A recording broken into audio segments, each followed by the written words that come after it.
Hello, everyone. Welcome to Office Hours. It's the end of February, and at least in Boston, it's sort of rainy snow.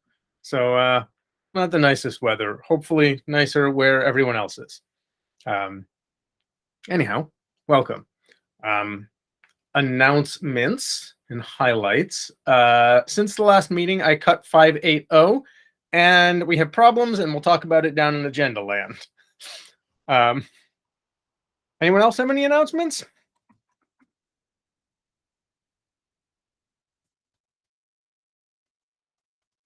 Okay. Moving on then. Next section of the meeting is sort of questions, issues, PRs, anything the community wants to bring up that doesn't quite feel like an agenda item. I'll pause a moment, though mostly I see regulars here. Okay, great. Jumping into agenda items. There's one sort of big one that Stefano and I bumped into last week. So I cut the 580 release, and the build machines promptly said they didn't have enough space to build a release. So we've been a little bit stuck on that now. I'm not real sure how to proceed. So these are regular GitHub hosted runners? These are our self-hosted runners. So I would think we have some more flexibility over them, but I don't really understand what's going on and how it all fits together anymore. So so yes, this is an Arch runner that has around 25 gigabytes of disk, at least without the system installed.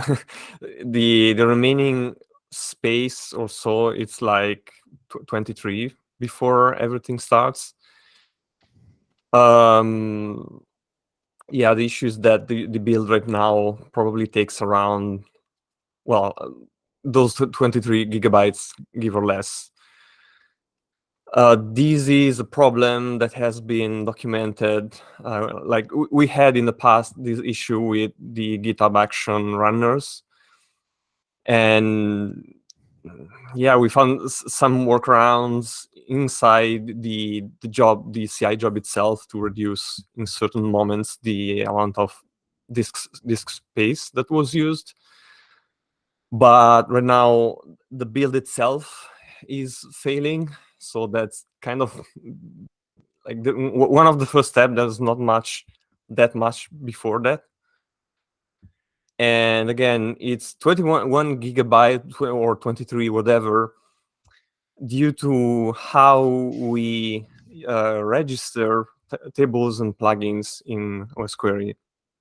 The issue is that for convenience, but with the issue again of using a ton of disk space, the way we register things is that with a macro in global space. So wait, let me try to. Is this the thing where everything links can to everything? Simplify? Sorry? Is this the issue where everything links to everything? Sort of, not really. So okay. That's also another one which helps in bringing in more dependencies or internal libraries that they should not be linked. And no, sorry, going to the quick fixes. So yeah, so no, first of all, the GitHub Actions disk space is limited, cannot be changed. And they have maybe slightly more space, but this is simply a problem that we will be facing again very, very soon anyway. And the Arch one, we could, but we have to recreate the AMI, because the AMI itself has been created with that disk, or at least since it's the default. I think it's sort of a default image, although initialized with our stuff. By default, it comes with that disk. We will have to create a new AMI that by default, when it is created as an instance, bringing a bigger disk. But then only AR64 will have that big disk, and we will eventually hit that issue in the other runners. I just saw on the GitHub docs it's actually only 14 gigabytes on there. So any idea how it has been working up till now? No, it's not. No, I'm not sure. Let me see. Where can you link me where you have read that? Because I think it's they guarantee at least that, but you might have Yeah. more like 20. Oh, Could be. interesting. Okay, so maybe we were just getting lucky for a while. Well, Yeah, I but feel like there's something we don't understand because we're not seeing this on the x86 ones. We're not seeing this problem on the hosted ones. So I know you did things to we, reduce their usage, but I don't know. Did any of that like not propagate? Was any of that in the workflows? so wait a second. There are many things, many steps. So in the past we had an issue, similar issue. There is a sorry, I don't have right now the link. I should have brought it up before. Just a second. Let me take the link for. Okay. I mean, this is a long issue because there has been some discussions on what to do.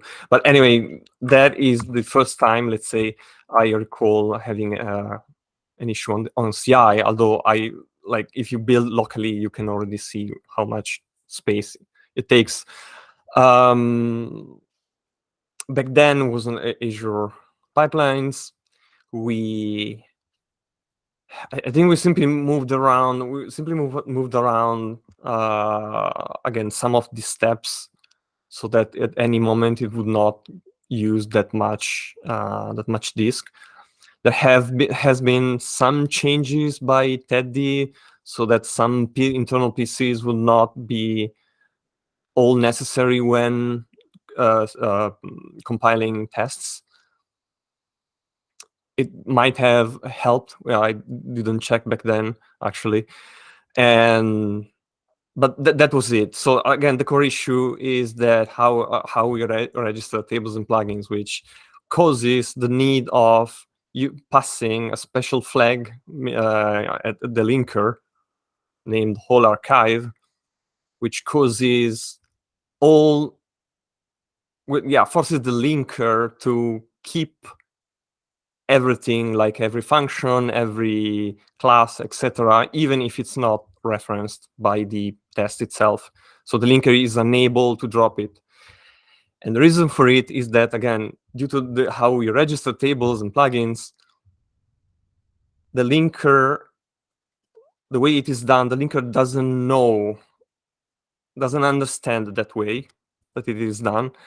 And if it would drop basically let's say it dropped the call of the table registration. So it removes the entire code of tables and plugins, causing various linker errors.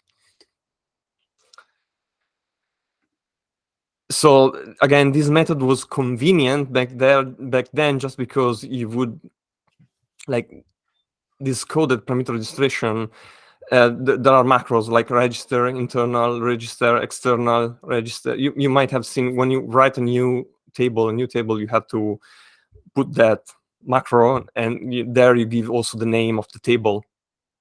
That is expanded in again, it's in global space, so it's not inside a scope of a function or anything.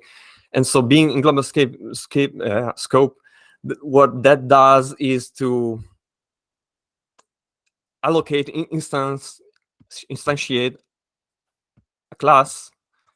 The instantiation of that class that happens at static initialization time, which means it's a special moment in C++, basically when you start your application. There is this moment that happens normally before the call to main happens. It's some internal runtime, C++ runtime pass.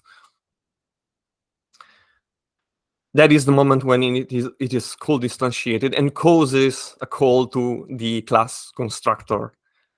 The class constructor can be seen as a function. The function then register this table. The problem, again, is that the linker doesn't understand this instantiation and call of a constructor the linker wants to see are references, direct references to variables that are global variables.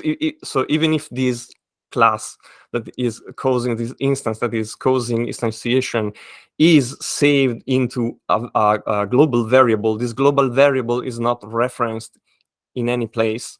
So the linker sees it as unused and so drops it, even though a function call happens in there. Anyway, that was convenient again because you add a table that automatically registers your table without doing anything else. Again, the problem though is that it forces the use of that other flag, whole archive, which basically impedes not only for that class instance and call to be dropped, but the whole code contained in that .cpp file, or actually the entire static library that gets that whole archive flag. So the alternative is to actually have a function that you call instead of using this static initialization method through a class instantiation. These might be slightly less convenient in the sense that, I mean, we can still sort of it is possible to automate.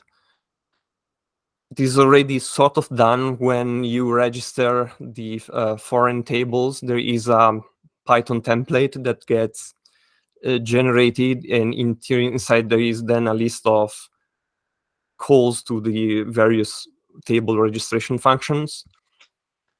Basically, the idea again is to generate this function, which in turn call all the registration function for each table. And then we add an actual call in main, in the Osquery main, to that function. So in that case, the linker would see that there is a call to a function that has to be kept and calls all the various tables. Now, this is only though for the substitution for the Osquery part, meaning that that registers all the tables in Osquery. The problem then is for the tests. So the idea is not to use that function that automatically register, well, when called registers all the other, but have the us developers manually call only the table registration that the test needs to access. That way, the linker is able to drop everything else. So I mean, yeah, how confident are you that that will work? highly. Okay. Do we do it is there enough scaffolding that this is just go and touch every test and change the way they're initialized? Like, how hard is it? Yeah, no. Like I'm sure it works because I've tried to do it in the past, not in this way, in just a slightly different way. And well, I know that as a minimum the size reduced by 1/3. And back then, yeah, it was like around 7 GB instead of 20 that we have right now. Yeah, there might still be some unknown unknowns, but not to the point that makes this impossible to do. How hard? I'm not sure. Like, I'm not sure. Maybe it takes, as the bare minimum, I would say, I don't know, a week. I'm trying to be slightly conservative. A week, mostly because yeah, there's quite a bit of tests to go through and understand which table they need or plugins itself. So it's like a bit of a manual process for the tests. Yeah. Well, sorry, I feel like there are two pieces. One piece is, can we get one test to use this? Because once we have one test, then we can farm out and parallelize work on all the other tests. Because like CI and running the test suite should tell you if you get it right.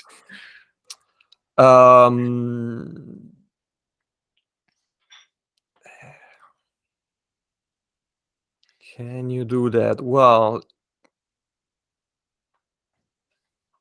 I mean, yes, but it means you still would have both solutions. So part of the idea to automate the creation of that function is just that, so that if you add a new spec file, and this is so partially done in CMake, and partially at this point we can keep Python to generate that CPP file with all the function calls.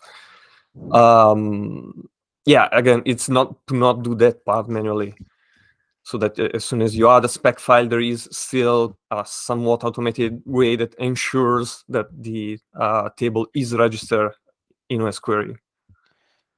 If the issue is mostly around the tests, like, can we just not build the tests in CI, or is it because we have to change something else that requires changing the tests?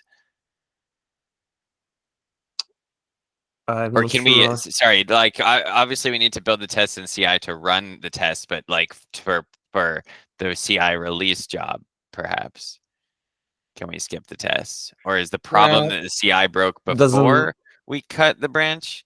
No, so we don't run the ARM64 tests on PRs. We only run them on merges in main because of the way, because they're self-hosted.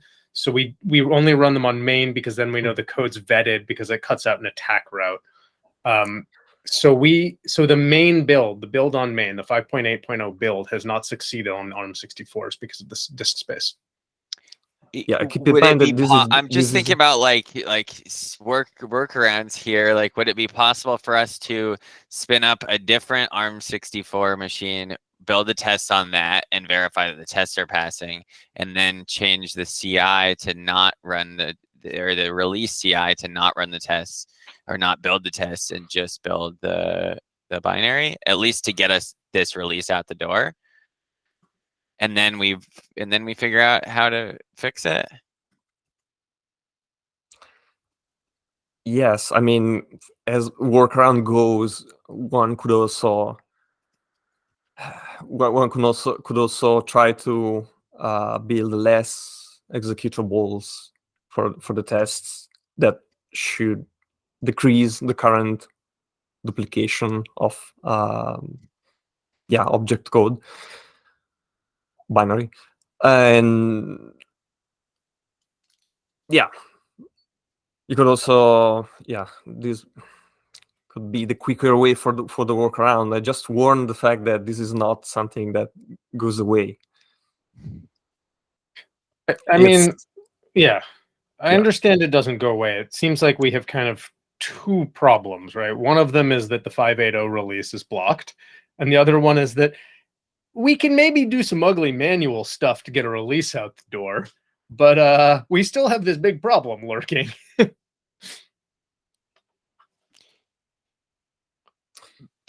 But maybe it can buy us some time to do this, like, refactoring of the tests that you're talking about. Like, I can pitch in to help do some of that. We can probably get other folks on our team to pitch in with that once it's clear what needs to be done.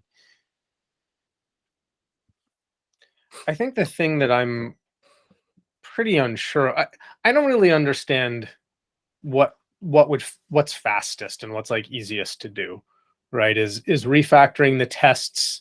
If refactoring the tests takes a week, that might actually be the fastest thing. Or if dropping the binary count takes like a day, that's pretty fast to just get done and be like, cool, this did it. Now, if Fleet can throw some stuff at trying to help fix the underlying problem, then that's pretty good. But I'm a little hesitant to sort of like say, okay, let's spend half a week manually getting a build out and then like dragging our feet, because I'm just like, I don't know, I don't love it. I mean, I like the idea of like reducing the binary count, even if it's only kicking the can down the road. Like, maybe it kicks it a year or more down the road, and then maybe like GitHub's runners get bigger in the meantime, or more disk space in the meantime, or something. So the other thing here is we could consider whether we should move off of GitHub for CI, and that's kind of a bigger can of worms. And I don't think we should do it to solve this problem. But at this point, GitHub doesn't support ARM64, doesn't support Windows ARM64. doesn't feel like that's going to change anytime soon. You know, we're starting to run into disk limitations. I took a quick look at that bigger runners thing. We don't have access to it. I don't know anything about it, and it smells weird. Like it talks about creating a dedicated pool of machines, so that feels like it's going to run into the same issues that self-hosted runners do. I'm not convinced they're ephemeral in the right way. I believe that they are ephemeral, but in any case, if we need to move off it, doing something that kicks the can down the road and then moving off of it sounds good to me as well. Yeah, I can't say. I'm sort of just, I feel like they're only bad options, it sounds like.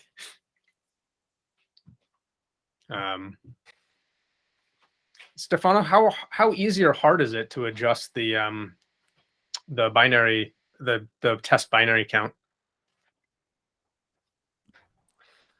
I mean, it shouldn't be too hard. Like just a matter of opening. Like it's mostly finding which executables right now can be put together. Like normally they are in the same folder, in the same submit list, and yeah, instead of having a single test in that folder, you will see multiple other executable, and you just have to copy the sources from one other executable to the other. Like you have to merge the two. Okay, so you have to sort of list of libraries merge. links. You like Sorry. manually merge a bunch of test code or test directories.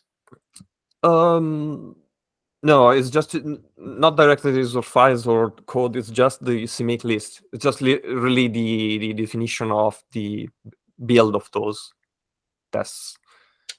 The source code itself can stay where it is. You just even if the test code is sparse on different CPP files, you just say to CMake, please, all the CPP files represent this executable instead of multiple. Or yeah, we already have that with the test integration tables test binary. That is actually a collection of hundreds of CPP files that contain all the the test for the single tables.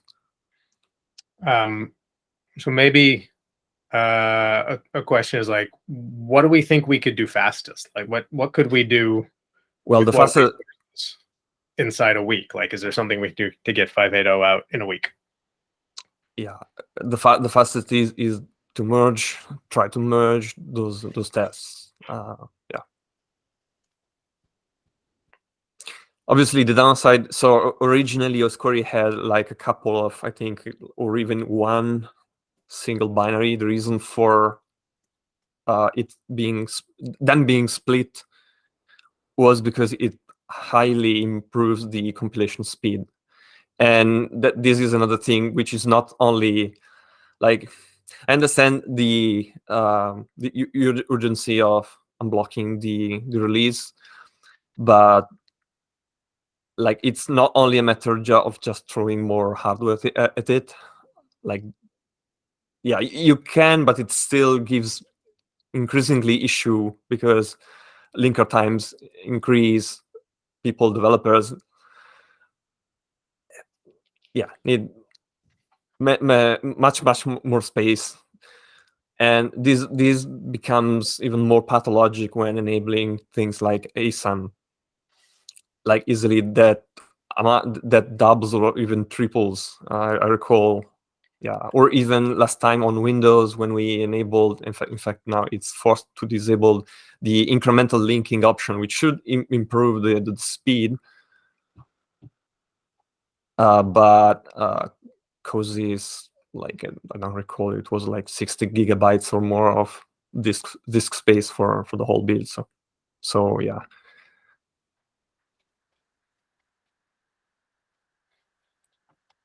Yeah, I mean, it seems like if we merge binaries and then fix initialization, we will want to unmerge binaries, which, you know, that's okay. I guess I don't understand how long it would take to fix initialization.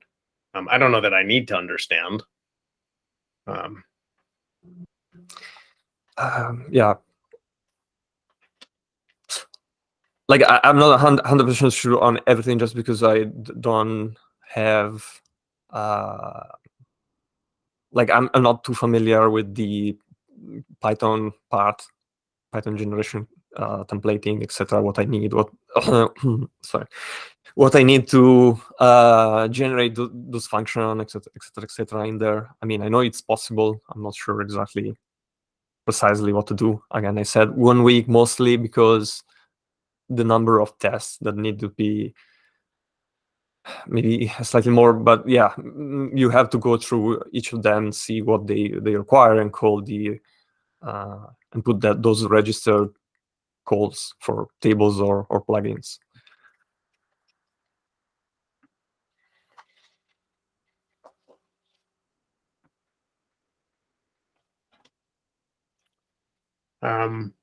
I'll say I don't think any of this is work I can really lead. Like I can kind of do some manual futzing in the test files if I have a template, but this is mostly all beyond me. I know Stefano, you've got a pretty good handle on it. Zach, I don't know if you do or someone else in your team does. Like, how do y'all want to go on this?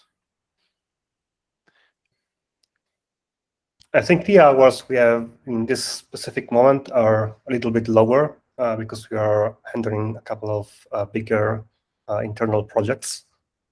So we definitely need some help from the outside.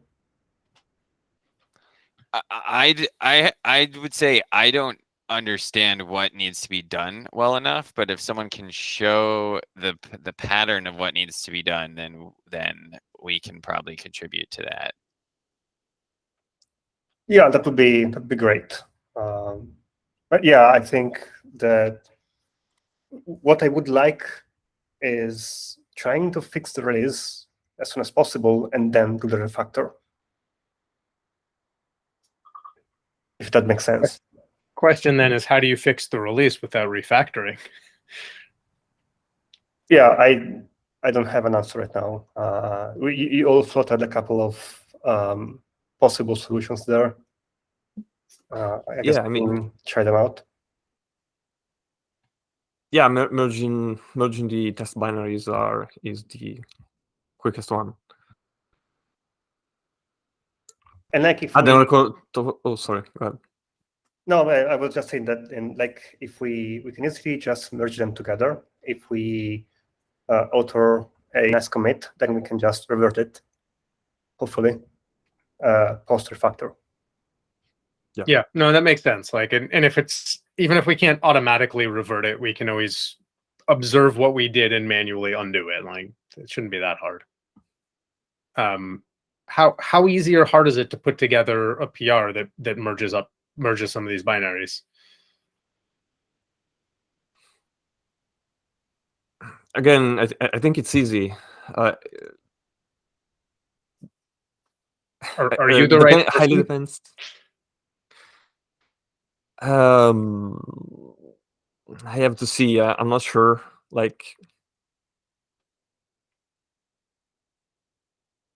we can try to merge a couple and make a commit in a branch without opening a pull request, so that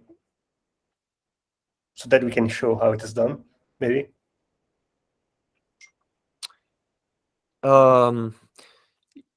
Yeah, I mean, I don't think there is necessarily like anything special about it. It depends on the specific targets you're looking at, basically. So, like, depends on their dependencies. But again, it's just a matter of opening.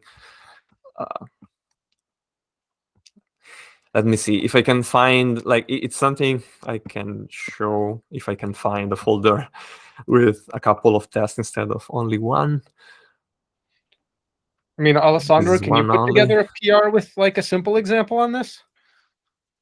Yeah, definitely. We can. I mean, it sounds like if you merge a couple, then like maybe Zach or maybe even me can run with extrapolating and seeing where we can go. Okay, if you want, I can try to briefly show we can also then make an example. But okay, let me. This is the correct one, I think. Can you all see the window? Yeah. Okay, this is inside Osquery SQL tests and CMake list. As you can see, well, starting from the top, you can see that we have multiple. In general, we have multiple tests, and more specifically,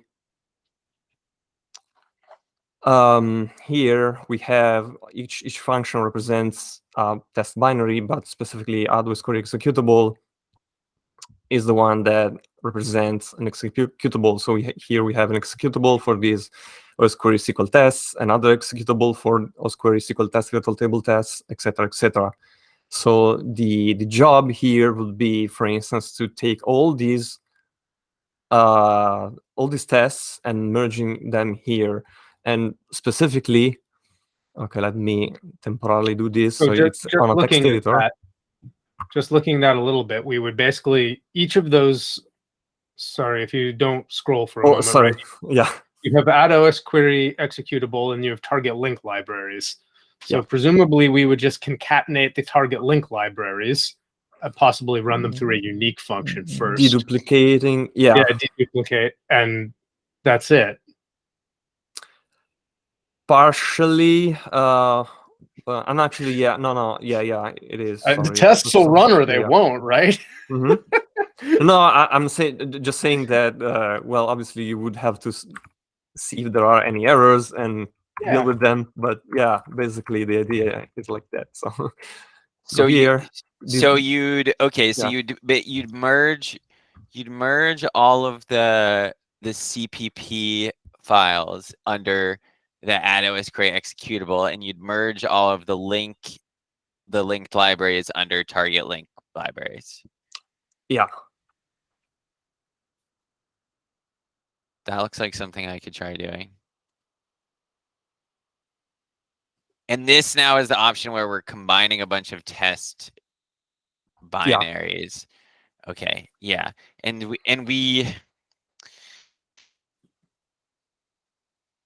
then the QA process on this basically would be run the test, see if they still pass. And we would probably want to do this first for Linux, because that's where we're having the issue with the ARM64 builds. So just do that, then see if we've done enough to make it work on the CI runner. Yeah, I mean, if the objective would be just to unblock that ARch64 runner, so at this point I would really target either core stuff that is used by every platform, or platform-specific stuff, so Linux tests, so that it also hits the ARch64 runner. There is one last thing, which is that these names, these targets, are actually referenced somewhere else, because basically this function only describes how to build this target, but do not registers these as tests. But this is easy. So the one you merge, and so you temporarily remove, you have to, for each one, go and search in the code base for a relative add test call, like here, add test name, etc. And you would have to delete this line. I mean, CMake will error out anyway. Actually, no, it will not even tell you anything. It will error out later when you try to run the test, because it will not find the binary. But anyway, just remember to also remove these add tests for the specific test binaries you have merged. Right. Is there a downside to doing this? Like, will merging these impact our build? You said the builds might take longer. It's so no, not sorry, not on the CI side, not for a build from scratch, but an incremental build will basically. Okay. Yeah, because the binary is bigger, so instead of just building what you changed, you build and link more. Yeah. So if I look at our source code very briefly, just looking for add Osquery executable, we mostly do one per directory, but there's a handful of places where, like core tests, there's 1, 2, 3, 4, 5, 6, 7, 8, 9, where we make 9 executables. Yeah. So I'm wondering if just like merging the core tests and then the event tests and the system tests, will drop enough that it's successful. Yeah, I mean, yeah, we can try with an approach where we only merge tests in the same folder. I mean, in some cases, the objective actually was to actually have the linker. So if you have a set of tests that only depends on a part of logic, the idea, again, was to have a smaller executable to recompile or to link, because not every test case would use all the dependencies, etc. But anyway, yes, we can try to merge together all the tests that are under a specific folder instead of like something in between, because again, in the past it was done in a single test binary, and that would again kill with Zach, do you have compilation enough linking speed that you could try? Yeah, I was just gonna say, like, should we try Circle CI? It looks like they give you a pretty decent number of minutes free, and I'm willing to put in a credit card if not. That's a different question. I was gonna say, do you have enough that you want to try throwing up a PR for this? Oh, do I have enough that I want to try throwing up a PR for this? Yeah, I can do that. So I think we would do it's the side effect of the incremental build seems undesirable to me, but I'm willing to try it if we think that's the best way to get the release going. So if we want to talk about moving CI systems, I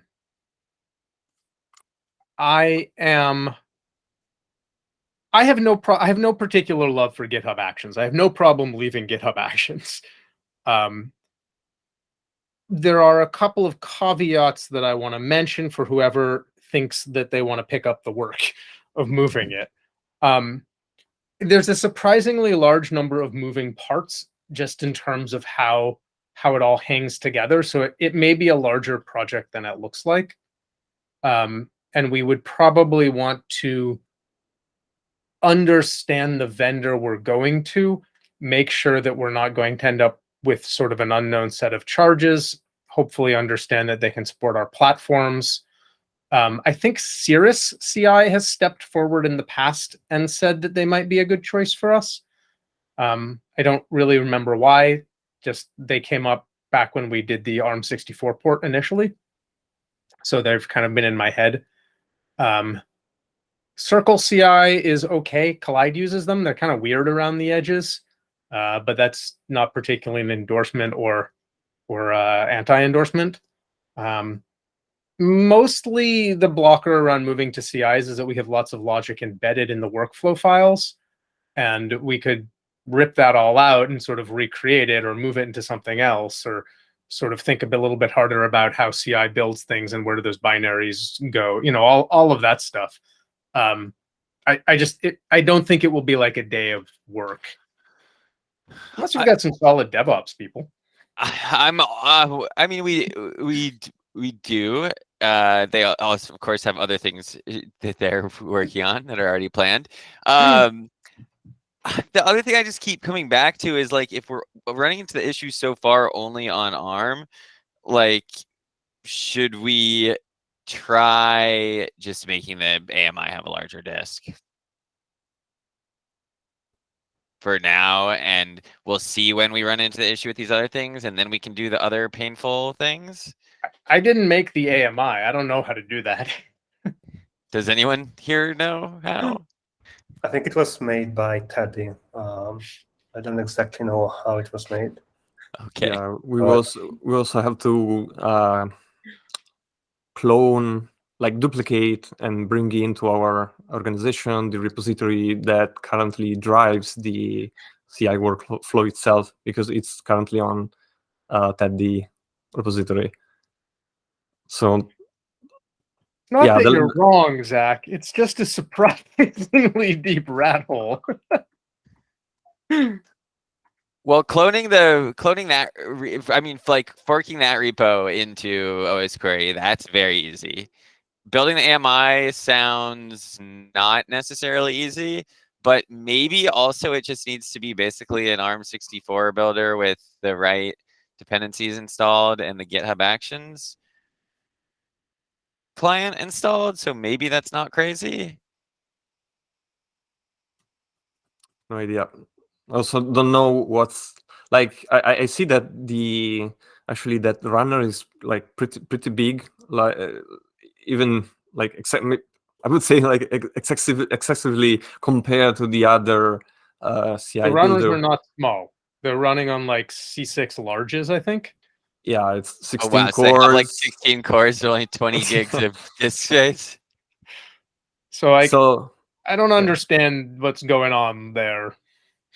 Do we know, like, we have any credit limits, or because even we could like for the future? There are But no credit limits. I pay for all of this. oh, And you're getting reimbursed out of Osquery, right? Please do that. We've been asking you to submit a reimbursement. Yeah, you have. I thought The real problem okay. is package.osquery.io is just so crushing. I'm embarrassed by it, and we should stop serving packages. It's terrible. But we can serve packages. It's crushing because it's expensive, or what? We could serve packages out of Cloudflare R2 for very cheap. Maybe. I don't know. You want to take it on? I could. That not day. this week. I can't take that on this week, but I've just looked at R2 and it's pretty easy. Yeah, it gets the thing that seems weird is when I haven't looked at R2. A lot of the thing that gets weird is it's not. Did this change? Sorry, I'm in a short rattle. We're not just serving objects, we have to serve it as an apt repository, and apt has a lot of just weird limitations that make it hard. Is it right now coming out in an S3 bucket, basically? We have served it out of S3. We have served it out of Cloudflare, not Cloudflare, CloudFront, whatever the Amazon one is. It's currently being served out of CloudFront, which looks at the source URL and hands out a redirect to whatever the cheapest AWS bucket is for that particular target IP address. I did some ugly things. I'm sorry. It's like running out of Lambda, sort of. Okay, I think that's a separate issue, and there is I don't know how much we're talking about on this billing here, but there is like thousands of dollars in the account for reimbursement for USF. I pay between $500 and $2,000 a month to serve that. Okay, well, I think you should you should get reimbursed for all of that, and two, we should fix it. Yes. Anyhow, runner cost is like nothing. Runner cost is so tiny as compared to everything else. It's no big deal. Okay, so let's try to get this release out, and then let's fix that problem, and let's get you reimbursed. One at a time. Yes, I think I feel pretty strongly at the moment about one at a time because it does sound thorny, but it's also really sounds like it needs to be done. Yeah, we should. I had a question regarding Amazon. We were approached in the past, and it seems like we could be given like credits. Yeah, Amazon will give us credits. It's a complicated process, and it is surprisingly. So I've spent a lot of time getting credits for various services, and it's a surprisingly large amount of work for the value provided. I believe that the last time I opened like an application somewhere, and I linked it to someone that contacted me through LinkedIn. That was back then. Maybe we can try again. So like, I know it's a separate issue, but when we worked with Amazon in the past, we worked with a handful of engineers there for the ARM64 builds, and they handed us a couple $1,000s in credit to sort of fund the runners. When I reached out to Amazon through their usual open source, hey, we're like serving these packages mostly to Amazon hosts. Would you please, do something here? They were like, nah. So there's like a whole bunch of vendor management there that is easy on some scales and ends up just being like an incredibly intense time sink in others. So part of why I end up ignoring this is that it's just a pain in the neck. There's a lot of time involved. So if someone's like excited to pick this up, figure out how to do it, sounds like Zach might be excited to pull it on to R2. That would be great. But trying to get Amazon to fund it is probably not going to ultimately succeed. I see. But yeah, I was, trying to, like, I could still try to contact the people that called me last time, and maybe even see if we can stop the spending that you have to do out of your pocket. Let's get the release fixed, and then we can bring this up. I think a question is whether we want to keep running package.osquery.io, which is kind of a different question. But I'm probably most interested in getting 5.8.0 fixed. My suspicion is that merging the binaries is probably the fastest route to success. Okay, let's try that. So just to recap that, we'll merge a bunch of test binaries. We'll do it only on Linux, or I guess these files affect more than just Linux, but if there's anything that's Linux specific, do it only on Linux. Yeah. And try to find most of the executables out there and get them all merged as far as what's actually easy to do. Yeah, and either it'll work or not. And if it doesn't work, then maybe we try and build a new AMI or something. Okay.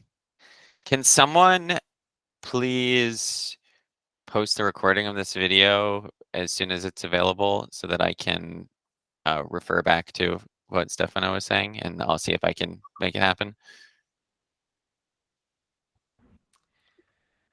Yeah, we should have it somewhere after it has finished processing. We will see if we can look it up. Because it is usually Mike who uploads them, but I don't know if we can upload it somewhere, but we'll definitely try and track it down. Yeah, I have access to the original file itself, the video, so I can share that. Probably remember how I might be able to do one.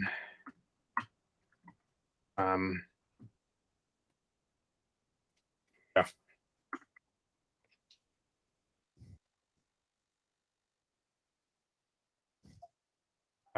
Okay, well, hopefully one of these will work and we can get 5.8.0 out. Stefano or Alessandro, are you around for sort of PR review on this? It sounds like you don't have a lot of time for spearheading this work. Yeah, we are definitely available for request reviews. So, okay, and what do we think the acceptance criteria on this is? Basically, if the tests still seem to run and pass, then we're good, and then we'll merge it and try retagging 5.8.0 and I'll just tag 5.8.1. 5.8.1, okay. Yeah, retagging. Okay. I think acceptance criteria is does it work? I guess thinking about it, we won't actually know if it's successful until we merge it to main unless we go through a can- couple of dances around like cutting a branch on it and like changing the CI rules. But I don't know. If Well, It already works.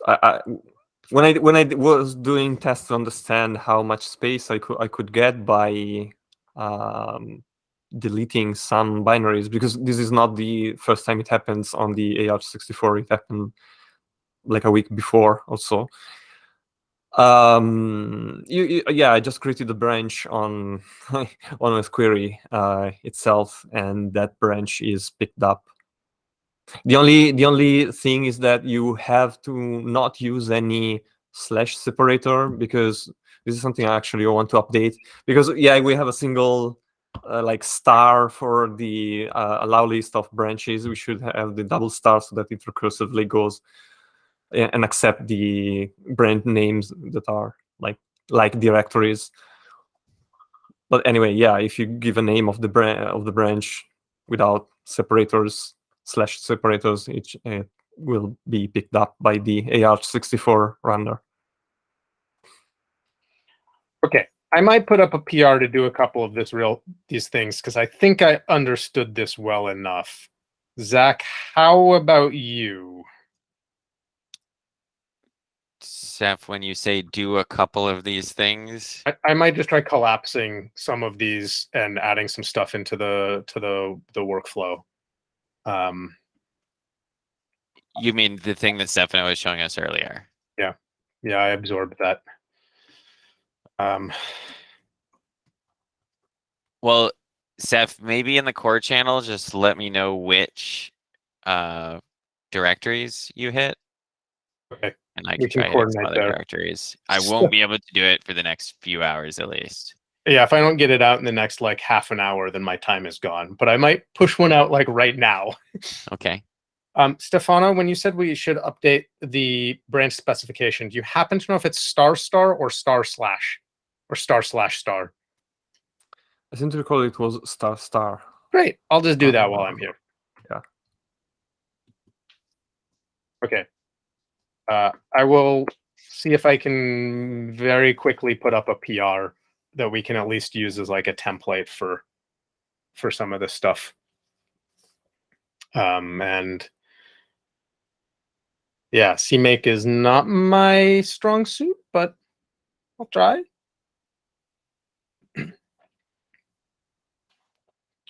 And I guess the other thing is just this longer term question of how do we, I guess, fix the way we include stuff, right? So maybe that's a thing y'all can spearhead when your internal projects calm down a little bit.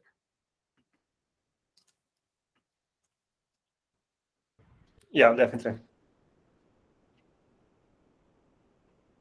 Okay.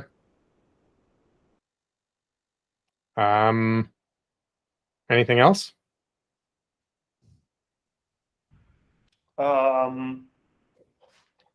It's a different topic. It is about the pull request on the file events table based on BPF. I dropped you a couple of notes. We have to decide whether we want to support this or not. And I mostly wanted your opinion. I saw your question and I didn't answer it. I didn't understand your comments about whether you thought this was a good table or a table that would be superseded by some of the work that you have upcoming. So starting with the limitations, if we are using iNotify, we get a notification whenever something changes, right? So it's as lightweight as it can get.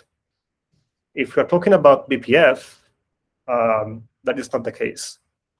We do not have watchers that will report back when something changes. We have to go through each path we see when an open system call happens and compare that against our own search patterns. And given how chatty the open syscall is, we're going to be spending a lot of time comparing paths. It will become worse if we have either many system calls, which is the case when we have multiple containers running, or when we have a lot of activity on a single machine, or even maybe both. The only reason for this to make sense is if we want to support containers, because we can't use iNotify in that specific case. However, it's going to be a huge performance sink if there are many things happening. The other limitation is that we can only really look at the open system calls. We cannot trace the write functions and try and detect changes that way. And that is because the write system call is too common. It's used for pretty much everything, potentially, like sockets, terminal output, and things like that. So we don't have anything that supersedes it right now. But unless you want to use containers, the file events is better. And then if you do want to use containers, I do not know how good that is, given the limitations. And we also cannot identify containers right now. We do have a, like for an event table. Thank you, Zach, bye. For an event-based table like this one, we only have the C group ID, which is not easy to correlate to anything right away. We will have a better way to detect containers, and that is something we have in the experiment we merged, but it cannot be used yet for file integrity monitoring. And in the ideal solution, when we will implement something like that, we will try really hard to avoid sending back the path at each open we see. I mean, when you say you'll have a solution, what it sounds like is that this is better pushed into the future. Like that this isn't a good choice for something to merge right now. Yeah, I don't think it is useful right now. We can already see how much of a problem both audit and BPF is when we have many containers running. Like BPF is better, but it's still a lot. I mean, if it doesn't make sense to do it right now, then it doesn't make sense to do it right now. Yeah, but I think I also want your opinion. I didn't want to decide on my own. I mean, my opinion. I don't know if I have a super strong opinion here. I think my opinion is that we have generally heard that we want containers, right? There's been a pretty strong interest for more containers and more container support. So that seems like a thing we would want. If the right way to get there is to wait and then do it, you know, after whatever your next PR is, that doesn't. I mean, it doesn't sound terrible to me, but I don't know for sure. So we don't really have a plan for FIM yet. The key requirement there would be to, as mentioned, avoid sending path at each open system call. Is this a thing that maybe Artemis has opinions about? Yeah, she knows Linux really well. I'm sure she can help us out with that. I'm just like, this may be a thing we should pull Zach and Fleet and Artemis into, because I know Artemis was like deeply involved in some of the other container stuff, right? So maybe there's a conversation to be had there. Yeah, definitely. We can ping her in the channel. Okay. But I don't have a deep opinion myself, other than kind of saying, I don't know, you know more about this than I do.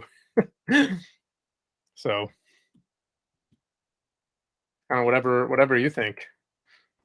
Yeah, one alternative could be that if we want to merge it, we first try out a test build, and then maybe slap a performance warning on the feature. It could be. But yeah, I don't know if I would call it file events. That is not a real FIM. That is just open events. I'm good. That seems reasonable to me. Yeah, I think FIM in containers is definitely an interesting question that's worth, I don't know, a blueprint, seeing if Artemist has ideas. I don't understand if there's any way to get that to work with iNotify, if that's the goal, or if that's not. I don't know. I don't understand what the goal is. Sorry, that's what I think I'm saying.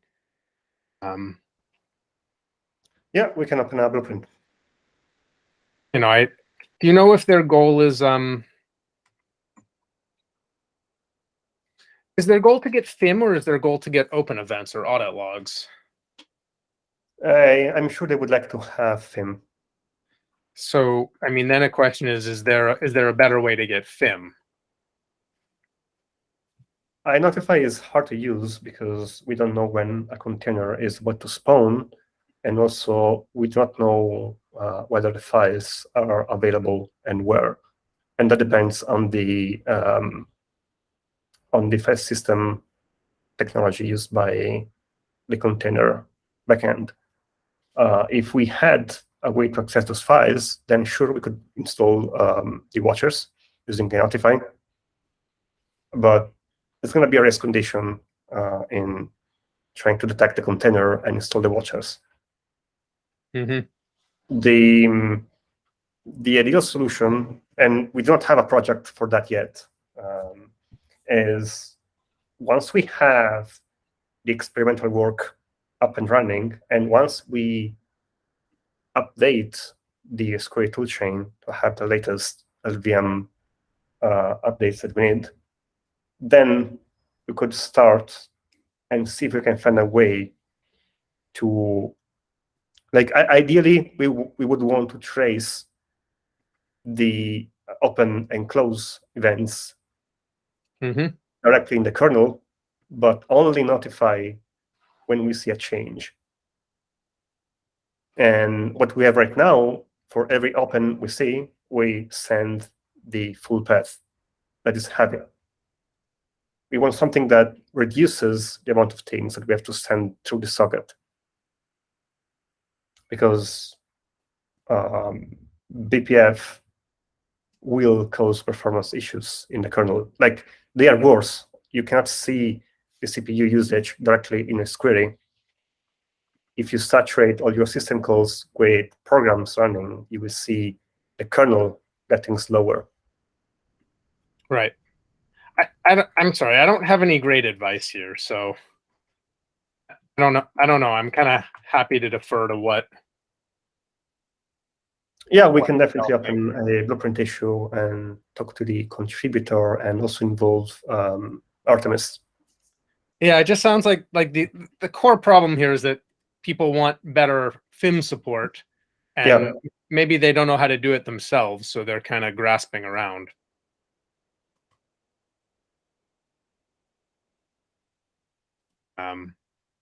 So yeah, I don't have any better advice. I think we are gonna want to, keep doing some FIM stuff. So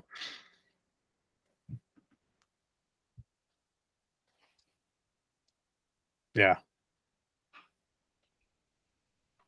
Okay. I should probably go as well. Yeah. Thanks for all the help, as usually. Well, thank you too for everything. I'll try and at least get a first cut at merging some of these tests together. CMake is not my preferred language, so it's not anyone's preferred language. Yeah. Okay, great. All right. Take care, everyone. Take care. Thank you. Bye. Bye.